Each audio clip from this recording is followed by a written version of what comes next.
নতুন একটি সকালে আমার সমস্ত প্রিয় বন্ধুদের জানাই সুপ্রভাত। আমি মুনমুন ছোট্ট একটা গ্রাম থেকে তোমাদের জন্য প্রতিদিনের মতন আজকেও একটা ছোট্ট ভিডিও নিয়ে এসেছি। আশা করছি তোমাদের সবার ভালো লাগবে। তো প্রিয় বন্ধুরা, পুরো ভিডিওটা দেখার জন্য সবাইকে অনেক অনেক অনুরোধ রইল।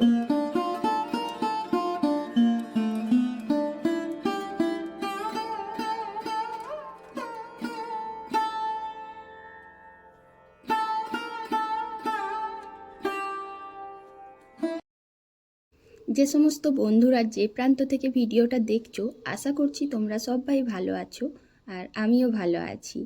তো সমস্ত গুরুজনদের জানাই প্রণাম আর সমস্ত ছোট্ট ভাই বোনদের জানাই অনেক অনেক ভালোবাসা। গুরুজনদের আশীর্বাদ, ছোট ভাই বোনদের ভালোবাসা ছাড়া কখনোই এগোতে পারা সম্ভব নয়। হ্যাঁ, আমি একজন ছোট্ট গ্রাম থেকে ছোট্ট ইউজার, তোমাদের জন্য প্রতিদিন একটা করে ভিডিও নিয়ে আসি।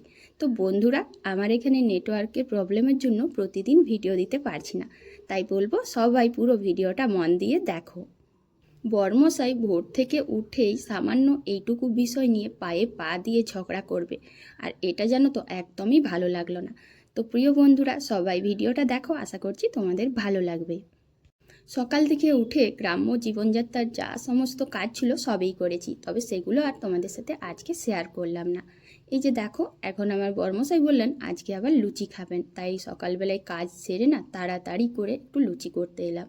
ওই যে আমরা গৃহিণীরা সবসময় প্রতিটা মানুষের খেয়াল রাখি, আর এই খেয়াল মানে জানো তো তাদের ভালো মন্দ, খাওয়া দাওয়া, চাওয়া পাওয়া সবগুলোর খেয়াল রাখতে গিয়ে হাজারো কাজের মাঝে আমাকে এখন লুচি আর এই যে একটু ছোলার ডাল বানিয়ে দিতে হচ্ছে।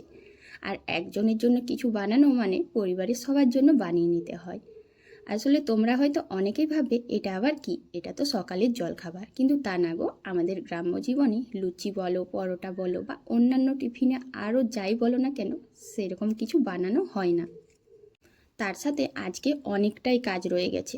সংসারে এত কাজ ছিল, ঘরদোর একটু ঝাড়াঝাড়িও করেছি, কিন্তু তার মাঝে আমার বর্মশাই বললেন যে না, এটা একটু দাও। আসলে সে যাবে অন্য একটা গুরুত্বপূর্ণ কাজে, তাই কি আর করব, চটপট একটু লুচি আর ছোলার ডাল বানিয়ে দিলাম। তো তোমরা বলো টিফিনটা কেমন হয়েছে?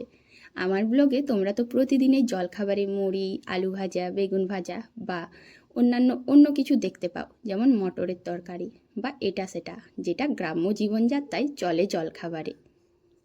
এদিকে জানো তো এটা করছি আর ওদিকে ছেলে আবার পড়ছে, মাঝে মাঝে তাকে একটু পড়া দেখাচ্ছিলাম। লুচিটা করে ছোলার ডালটা বসিয়ে একটু একটু পড়া দেখাচ্ছি। আর এটা নিয়েও কিন্তু সকালবেলায় আমার বর্মশাইকে একটু রাগারাগি করলাম যে অন্য দিন বানিয়ে দিতাম, আজকে একটু ঝামেলা ছিল।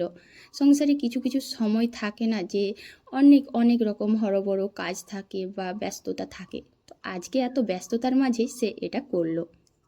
সব কাজ গুছিয়ে ঝটপট চলে এলাম বাগানে। বাগানে আসার একটাই উদ্দেশ্য, সেটা কিন্তু তোমরা ভিডিওটা দেখলে বুঝতে পারবে। সত্যি আমাদের জীবনে জানো তো, হঠাৎ করে ভালো থেকে মন্দ হতে কোনোভাবেই টাইম লাগে না। কখন যে ভালোটা মন্দে পরিণত হয়, সুখটা খারাপে পরিণত হয়, দুঃখে পরিণত হয়, বুঝতেও পারি না। এই যে দেখো, এখানে আমার বর্মশাই জল দিতে এসেছিল গাছে। আসলে কি বলো তো, বেশ কিছুদিন ধরে এত রোদ দিয়েছে আর আমাদের এত বড় বাগানে না বিভিন্ন গাছ সব শুকনো হয়ে যাচ্ছে। তো সব গাছে জল দেওয়া সম্ভব না হলেও কিছু কিছু গাছে না জল দিতেই হবে। এই যে এটা হচ্ছে সবেদা গাছ, আর এই গাছটায় একটু জল না দিলে কয়েকটা সবেদা ধরেছে, সব নষ্ট হয়ে যাবে। তাই সংসারের কাজ করে আমিও একটু জল দিতে এসেছিলাম। তোমাদের দাদাভাই জল দিচ্ছে, তো তার এখন অন্য কাজ আছে। তো আমি বললাম যে তুমি খাওয়া দাওয়া করে নাও, অন্য কাজ করবে। আসলে সকালবেলায় আমাকে এতগুলো খাবার বানানো করালো, কিন্তু জানো তো একটুও খাইনি। আর আমি এসে তাই ঝগড়া করছি যে না, তুমি খাবারটা খাবে যাও, আর আমি এখন গাছে জল দেব। তো দেখো, সেও কিন্তু আমার সাথে পায়ে পা দিয়ে ঝগড়া করছে, আর আমাকে পাইপটা ধরতেও দিচ্ছে না।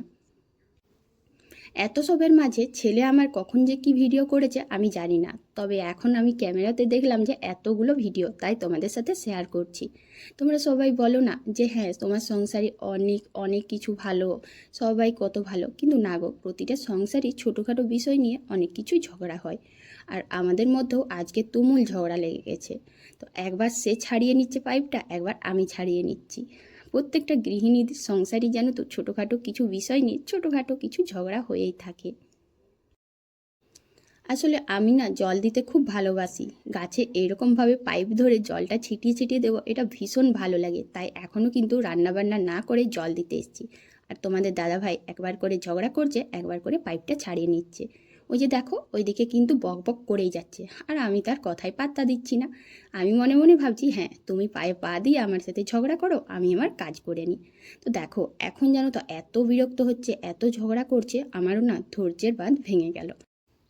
তো প্রিয় বন্ধুরা, যাদের বাগান রয়েছে তারা কিন্তু এখন অনেক সমস্যায় পড়বে, জানো তো। গাছে যদি জল না দাও, দেখবে গাছগুলো কেমন শুকনো হয়ে গেছে। আর এই যে কামরাঙা গাছটা রয়েছে, এই কামরাঙা গাছে অনেকক্ষণ ধরে জল দিলাম। আর যতক্ষণ আমি জল দিচ্ছি, একবার করে আমার হাত থেকে ছাড়িয়ে নিচ্ছে, আবার আমি একবার করে ছাড়িয়ে নিচ্ছি। বাগানের মধ্যে আমাদের কিন্তু বেশ অনেকখানি ঝগড়া হলো। আর আমি শুধু এটাই ভাবছি, ধুর, আজকে যে কার মুখ দেখে উঠলাম। ভোর থেকে উঠেই একবার খাবারের জন্য, একবার এটার জন্য, একবার ওটার জন্য, একটা না একটা কোনো কারণে ঝগড়া হয়েই চলেছে। তো শেষ পর্যন্ত আমি কিন্তু আর তার ঝগড়ার মধ্যে থাকতে চাইলাম না। আসলে কি বলতো, কিছু জিনিস আমরা বুঝতে পারি যে আমরা গৃহিণীরাই জোর করে করতে যাই। আসলে তোমাদের দাদাভাই বলল আর কিছুক্ষণ মাত্র বাকি আছে, তারপরেই আমি বাড়িতে যাচ্ছি। কিন্তু না, ওই যে আমার জল দিতে ভালো লাগে, তাই আমি এই ইচ্ছা করে পাইপটা ছাড়িয়ে জল দিচ্ছিলাম। সে কিন্তু আমার ভালোর জন্যই বলছিল যে তোমার অনেক রকম কাজ আছে, সেগুলো করবে যাও। কথাই আছে না, জোর যার জুলুম তার। তো জুলুম করে অনেকটা সময় কাটিয়ে চলে এসেছি। আসলে তোমাদের দাদাভাইয়ের না দোষ নেই, পুরোটা আমার ভালোর জন্যই বলেছিল। কিন্তু ওই যে আমি জোর করেই ঝগড়া করার জন্য একটা সুযোগ খুঁজছিলাম, আর আমি বেশিক্ষণ ধরে বকর বকর করছিলাম। তোমাদের দাদাভাই কিন্তু খুব চুপচাপ শান্ত ছিল। আর এখন খাওয়া দাওয়ার জন্য অনেকটাই দেরি হয়ে গেছে, রান্না করতেও দেরি হয়ে গেছিলো। তাই আজকে ঝটপট দুটো কড়াতে রান্না করে নিয়েছি। একটাতে করেছি চচ্চড়ি মুলুনের, আর একটাতে করেছি ডিম আলুর তরকারি আর স্যালাড। তো প্রিয় বন্ধুরা, আমার এই ব্লগটা তোমাদের এতক্ষণ দেখার পর কেমন লাগলো অবশ্যই একটা কমেন্ট করে জানিও। এখন ছেলেকেও খেতে দিয়ে দিয়েছি, আর ছেলের খাওয়া দেখো, একবার এদিকে একবার ওদিকে। তো গাজরটা চিবাতে চাইছিল না বলে অনেকক্ষণ বকলাম, আর এখনও গাজরটাও খাবে। তো প্রিয় বন্ধুরা, আমার পতিদেব কিন্তু একটুও বকেনি, আমিই আজকে ঝগড়াটা করেছি পায়ে পা দিয়ে। তো তোমাদের আমার এই ব্লগটা কেমন লেগেছে অবশ্যই জানাতে ভুলবে না। সবাই ভালো থাকবে, সুস্থ থাকবে, টাটা।